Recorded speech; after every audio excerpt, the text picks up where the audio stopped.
स्वागत है। आज हम कम्युनिकेशन स्किल्स यानी कि संचार कौशल को कैसे बेहतर बनाया जाए इस पर बात करने वाले हैं। हाँ। हमारे पास एक काफी दिलचस्प स्रोत है, एक YouTube वीडियो जिसमें बहुत ही व्यवहारिक जमीनी सलाह दी गई है। और स्रोत का एक बड़ा दावा है कि आजकल खासकर 25 साल से कम उम्र के लोगों के लिए प्रभावी ढंग से बात कर पाना शायद उतना ही जरूरी हो गया है जितना कि शारीरिक आकर्षण। हाँ, ये काफी बड़ा बयान है और ये सिर्फ हवा में कही गई बात नहीं है। अच्छा। स्रोत इसे एक सप्लाई एंड डिमांड के तर्क से जोड़ता है, मतलब आपूर्ति और मांग। हाँ। उनका कहना है कि क्योंकि अच्छे कम्युनिकेटर्स, अच्छे संचारक असल में कम हैं, इसलिए अगर आप औसत से थोड़े बेहतर भी हैं तो आप भीड़ से अलग दिख सकते हैं। ये सुनने में थोड़ा अजीब है कि बस औसत से बेहतर होना काफी है। हाँ, लेकिन उनका तर्क यह है कि कमी इतनी ज्यादा है। तो आज हम इसी वीडियो के मुख्य विचारों, उनके तर्कों और तकनीकों का थोड़ा गहराई से विश्लेषण करेंगे। देखेंगे कि ये सलाह कितनी प्रैक्टिकल है। बिल्कुल। तो चलिए फिर इसे खोल कर देखते हैं। स्रोत की शुरुआत ही एक बड़े मजेदार एक रूपक से होती है और एक निजी कहानी भी है जो ये समझाने की कोशिश करती है कि आखिर अच्छे संचार में दिक्कत आती क्यों है। मतलब ऐसा नहीं कि लोगों में क्षमता नहीं है, पर कुछ रुकावटें हैं। हाँ, वो पाइप वाला रूपक है ना, वो काफी यादगार है कि एक पाइप है जो गंदगी या गंक से जाम हो गया है। हाँ, गंदगी। और ये गंदगी असल में हमारी अपनी अंदरूनी बाधाएं हैं। चिंता, आलोचना का डर, असुरक्षाएं, शायद पुराने बुरे अनुभव। स्रोत कहता है कि ये चीजें हमारी जो स्वाभाविक बात करने की क्षमता है उसे रोक देती हैं। वो स्कूल कैप्टन वाली कहानी इसी बात को दिखाती है ना? हाँ, कि कैसे वो सामाजिक हालात ने उस व्यक्ति के बोलने पर असर डाला। एकदम सही। वो कहानी और खासकर वो हैलोवीन वाली घटना के बाद जो ईर्ष्या और असुरक्षा महसूस हुई, वो बिल्कुल सटीक उदाहरण है कि कैसे एक बुरा सामाजिक अनुभव ये पाइप में गंदगी बना सकता है या बढ़ा सकता है। अच्छा। और देखिए, महत्वपूर्ण बात यह नहीं कि सिर्फ चिंता होती है। स्रोत इस पर जोर देता है कि हमें इसके मूल कारण को पहचानने की कोशिश करनी चाहिए कि क्यों हो रही है। हाँ, खुद से पूछना कि मैं ऐसा क्यों महसूस कर रहा हूँ, ये भावनाएं आ कहाँ से रही हैं। इस चिंता के स्रोत को समझना, उसे एड्रेस करना, वो सुधार की तरफ पहला और सबसे जरूरी कदम बताया गया है। तो ये दिलचस्प है। मतलब ये कोई ऐसा नहीं है कि रातों रात कोई एकदम करिश्माई वक्ता बन जाएगा। नहीं, बिल्कुल नहीं। बल्कि ये उन अंदरूनी रुकावटों को धीरे धीरे हटाने जैसा है जो हमारी पहले से मौजूद क्षमता को दबा रही हैं। हाँ। स्रोत ये भी कहता है कि शायद पूरी तरह से गंदगी खत्म ना हो। जो बहुत आत्मविश्वास से बोलते हैं उनमें भी थोड़ी बहुत होती है, बस कम होती है। बिल्कुल। स्रोत बहुत यथार्थवादी लक्ष्य रखने को कहता है। लक्ष्य परफेक्शन नहीं है, बल्कि रुकावट को कम करना है। और जैसे जैसे ये गंदगी कम होती है, इंसान स्वाभाविक रूप से ज्यादा कॉन्फिडेंट महसूस करता है और ये आत्मविश्वास फिर बाहर झलकता है। हाँ, बातचीत में, हाव भाव में। सही। इससे ना सिर्फ बेहतर सोशल इंटरैक्शंस होते हैं, बल्कि स्रोत कहता है कि जीवन में बेहतर अवसर भी मिलते हैं, क्योंकि लोग उस सहजता और आत्मविश्वास को नोटिस करते हैं। ये एक तरह का पॉजिटिव साइकिल बन जाता है। ठीक है, तो पहला कदम हुआ उस अंदरूनी रुकावट, उस गंदगी को पहचानना और कम करना।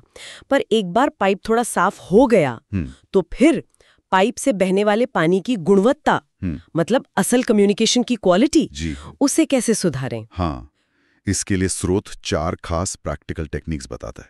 पहली तकनीक इरादे यानी इंटेंशन से जुड़ी है। हाँ, और यहाँ स्रोत एक बहुत जरूरी फर्क बताता है। वो कहते हैं intention creates tension. Intention creates tension मतलब आप किस इरादे से किसी बातचीत में जा रहे हैं, ये उस बातचीत के माहौल और नतीजे पे बहुत गहरा असर डालता है। क्या आपका इरादा सिर्फ सामने वाले से वैलिडेशन पाना है, उनको इम्प्रेस करना है, या उनसे कुछ चाहिए? अक्सर शायद यही होता है, बिना सोचे। हाँ, शायद। या फिर आपका इरादा सच में उस व्यक्ति से कनेक्ट करना है, उन्हें समझना है, या शायद बस कुछ पॉजिटिव शेयर करना है। स्रोत का तर्क है कि जब इरादा सिर्फ वैलिडेशन का होता है तो बातचीत में एक तनाव, एक अजीब सी अकड़ाहट पैदा होती है। हाँ, एक बोझ सा रहता है। बिल्कुल। लेकिन जब इरादा असल जुड़ाव का, समझने का या सकारात्मक लेनदेन का होता है तो बातचीत ज्यादा स्वाभाविक, आरामदायक और मीनिंगफुल होती है। वो ऑकवर्डनेस कम हो जाती है। अच्छा। ये बेसिकली बातचीत के पूरे मकसद को ही बदल देता है। मैं क्या कहूं से हटकर हम कैसे जुड़े पे फोकस करना। ये बहुत छोटा सा बदलाव लग सकता है, पर बहुत शक्तिशाली है। ये वाकई सोचने वाली बात है, हमारे बातचीत करने के तरीके को बदल सकती है। ठीक है, तो पहला टिप सही इरादा। दूसरा टिप काफी सीधा सा लगता है, किताबें पढ़ना। लेकिन स्रोत इसे सिर्फ सामान्य ज्ञान बढ़ाने के लिए नहीं कह रहा। इसके पीछे कम्युनिकेशन स्किल्स से जुड़े 2 खास कारण बताए गए हैं। हाँ, पहला कारण तो खैर स्पष्ट है, शब्दावली का विकास, वोकैबुलरी बिल्डिंग। लेकिन स्रोत इसे भी बहुत प्रैक्टिकल तरीके से करने को कहता है। सिर्फ पढ़ना काफी नहीं, बल्कि पढ़ते हुए रोज 1-2 ऐसे नए शब्द पहचानना जिन्हें आप सच में अपनी बातचीत में इस्तेमाल कर सकते हैं। अच्छा, मतलब एक्टिव होकर। बिल्कुल। हाँ। और फिर जानबूझकर उन्हें अगले कुछ दिनों में इस्तेमाल करने की कोशिश करना। स्रोत कहता है कि अगर आपकी वोकैबुलरी बहुत लिमिटेड या बेसिक है, तो आप अपने विचारों को बारीकी से और प्रभावी ढंग से कहने में हमेशा बंधा हुआ महसूस करेंगे। यानी सक्रिय रूप से शब्दावली पर काम करना, सिर्फ पढ़ते जाना नहीं। और दूसरा कारण, वो मानसिक अभ्यास वाली क्या बात है? हाँ, वो दिलचस्प है। दूसरा कारण है एक तरह का मानसिक अभ्यास। स्रोत एंड्रू ह्यूबरमैन के काम का हवाला देता है। ओ अच्छा। और कहता है कि जब हम पढ़ते हैं, खासकर जब हम अच्छी तरह लिखे हुए वाक्य पढ़ते हैं, तो हमारा दिमाग अनजाने में उन स्ट्रक्चर्स का, उन शब्दों का अंदर ही अंदर अभ्यास कर रहा होता है, बिना बोले। हाँ, ये सिर्फ जानकारी लेना नहीं है, बल्कि ये बोलने के पैटर्न्स को इंटरनलाइज करने जैसा है। स्रोत ने इसे ज्ञान और कम्युनिकेशन स्किल्स दोनों को एक साथ बेहतर बनाने का चीट कोड कहा है। चीट कोड, ये मजेदार है। हाँ, कि आप पढ़कर जानकारी भी ले रहे हैं और अनजाने में बोलने का अभ्यास भी कर रहे हैं। ठीक है, तो इरादा हो गया, पढ़ना हो गया। अब तीसरा टिप आता है जो शायद कुछ लोगों को थोड़ा अटपटा लगे। अपने रूप रंग मतलब लुक्स को बेहतर बनाना। ये सीधे सीधे कम्युनिकेशन स्किल्स से कैसे जुड़ता है? क्या ये थोड़ी सतही बात नहीं है? हाँ, और स्रोत इस सवाल को सीधे एड्रेस करता है।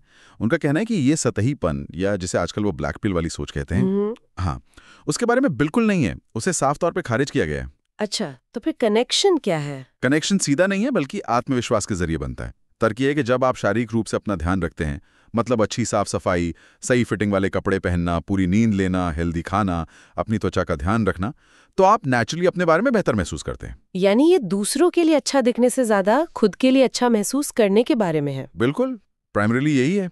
और जब आप अंदर से अच्छा महसूस करते हैं, तो वो कॉन्फिडेंस आपकी बॉडी लैंग्वेज में, आपकी आवाज के टोन में, आपके बात करने के तरीके में झलकता है। स्रोत का तर्क है कि ये बढ़ा हुआ आत्मविश्वास सीधे तौर पर उस पाइप की गंदगी, यानी वो चिंता और असुरक्षा, उसे कम करने में मदद करता है। अच्छा, ये एक तरह से बाहरी चीजों का इस्तेमाल करके अंदरूनी स्थिति को बदलना है। हाँ, और वो बदली हुई अंदरूनी स्थिति फिर बेहतर बाहरी अभिव्यक्ति यानी कम्युनिकेशन में बदल जाती है। ये कनेक्शन समझ आता है जब इसे आत्मविश्वास के जरिए देखें। सिर्फ बाहरी रूप नहीं, बल्कि उससे मिलने वाला अंदरूनी एहसास। बहुत बढ़िया। और अब आखिरी चौथा टिप, जो शायद कई लोगों के लिए सबसे ज्यादा एक्शनेबल और नियमित अभ्यास के लायक हो सकता है, कैमरे पर बोलना। हाँ। स्रोत के लेखक ने इसे अपने लिए सबसे असरदार तरीका बताया है और अपना एक क्लिप भी शेयर किया है जिसमें उनका बदलाव दिखता है। हाँ, लेखक का अपना अनुभव इसे काफी वजन देता है। उन्होंने बताया कि लगातार अभ्यास से उनमें कितना फर्क आया, और सलाह बहुत सीधी और आसान है। रोजाना सिर्फ 5-10 मिनट निकालकर खुद को किसी भी टॉपिक पर बोलते हुए रिकॉर्ड करना। बस 5-10 मिनट? हाँ, ये एक तरह का वीडियो जर्नल जैसा हो सकता है, जिसे पूरी तरह से प्राइवेट रखा जा सकता है, किसी को दिखाने की जरूरत नहीं है। तो इसका फायदा क्या है? खुद को रिकॉर्ड करने से सुधरता क्या है? फायदा है दोहराव और सेल्फ ऑब्जर्वेशन में, मतलब खुद का अवलोकन। अच्छा। जब आप रोज बोलते हैं, भले ही अकेले में, तो आप बोलने के फ्लुएंसी का अभ्यास करते हैं। और जब आप बाद में खुद को देखते और सुनते हैं, तो आप उन चीजों को नोटिस करते हैं जिन्हें आप आम बातचीत में शायद ध्यान ना दें। जैसे कि? जैसे आपकी बॉडी लैंग्वेज कैसी है, आवाज का उतार चढ़ाव कैसा है, आप जैसे फिलर वर्ड्स कितना इस्तेमाल करते हैं, आपकी नजर कहाँ रहती है। हाँ, ये सब चीजें। ये एक तुरंत फीडबैक मिलने जैसा है। समय के साथ सिर्फ इस प्रोसेस को दोहराने से ही फ्लुएंसी, कॉन्फिडेंस और बोलने का तरीका बेहतर होता जाता है। और ये उन लोगों के लिए बहुत फायदेमंद हो सकता है जो सीधे लोगों के सामने बोलने या प्रैक्टिस करने में हिचकिचाते हैं। बिल्कुल, ये एक सेफ स्पेस में अभ्यास करने का तरीका है। एकदम। ये पब्लिक में बोलने की चिंता को पूरी तरह हटा देता है। आप अपनी स्पीड से बिना किसी दबाव के सुधर सकते हैं। स्रोत इसे लगातार छोटे छोटे कदमों से होने वाले बड़े सुधार का एक बेहतरीन उदाहरण मानता है। ठीक है, तो हमने इस स्रोत के मुख्य विचारों को काफी हद तक खंगाल लिया है। हमने समझा वो पाइप में गंदगी वाला रूपक कि कैसे हमारी अंदरूनी चिंताएं, असुरक्षाएं हमारे कम्युनिकेशन को रोकती हैं, जो अक्सर पिछले अनुभवों से जुड़ी होती हैं। और फिर हमने उन 4 प्रैक्टिकल रणनीतियों पर बात की। बातचीत के लिए सही इरादा रखना, वोकैब्युलरी और मानसिक अभ्यास के लिए पढ़ना, कॉन्फिडेंस के लिए अपने रूप रंग और सेहत पर ध्यान देना, और कैमरे पर बोलकर अभ्यास करना। यहाँ जो बात वाकई ध्यान खींचती है वो है मनोवैज्ञानिक समझ, जैसे चिंता के जड़ तक जाना, और बहुत ही ठोस आदत बनाने वाली तकनीकों का मेल। हाँ, ये सिर्फ थ्योरी नहीं है। नहीं, ऐसा नहीं कि सिर्फ सोच बदलो कहा जा रहा है, बल्कि बदलने के लिए करने लायक कदम भी बताए जा रहे हैं। मूल संदेश यही लगता है कि कम्युनिकेशन स्किल्स में सुधार सबके लिए मुमकिन है, और ये अंदरूनी सेल्फ अवेयरनेस और बाहरी लगातार अभ्यास दोनों से आता है। और स्रोत इस बात पर भी जोर देता है जो हमने शुरू में कही थी कि आपको दुनिया का सबसे बेहतरीन वक्ता बनने की जरूरत नहीं है। हाँ, वो सप्लाई एंड डिमांड वाली बात। हाँ, कि औसत से थोड़ा बेहतर होना ही आपको सामाजिक और शायद प्रोफेशनल लाइफ में भी एक जरूरी बढ़त दिला सकता है, क्योंकि अच्छे कम्युनिकेटर्स की सच में कमी है। बिल्कुल, ये यथार्थ वाली उम्मीदें तय करता है। लक्ष्य बहुत ऊंचा नहीं है, थोड़ा सा ध्यान और नियमित अभ्यास आपको उस लेवल तक पहुंचा सकता है जहां आप दूसरों से अलग दिखें। तो ये सब सुनने के बाद एक विचार मन में आता है जिस पर शायद सुनने वाले आगे सोच सकते हैं। स्रोत का पूरा ध्यान व्यक्तिगत सुधार पर है, अंदरूनी आत्मविश्वास पर, व्यक्तिगत अभ्यास पर। लेकिन कम्युनिकेशन तो हमेशा 2 या ज्यादा लोगों के बीच होता है। सही बात है। तो ये सोचने वाली बात है कि बाहरी चीजें, जैसे माहौल कैसा है, आप किस व्यक्ति से बात कर रहे हैं, उनका रिएक्शन कैसा है, ये सब इन तकनीकों की इफेक्टिवनेस को कैसे असर डाल सकते हैं। क्या ये तकनीकें हर सिचुएशन में हर किसी के साथ एक जैसी काम करेंगी? ये एक बहुत अच्छा पॉइंट है। इस पर स्रोत सीधे तौर पर बात नहीं करता। हाँ, पर यह जरूर सोचने लायक है कि कॉन्टेक्स्ट कितना मैटर करता है। शायद इस पर आगे कभी और बात हो।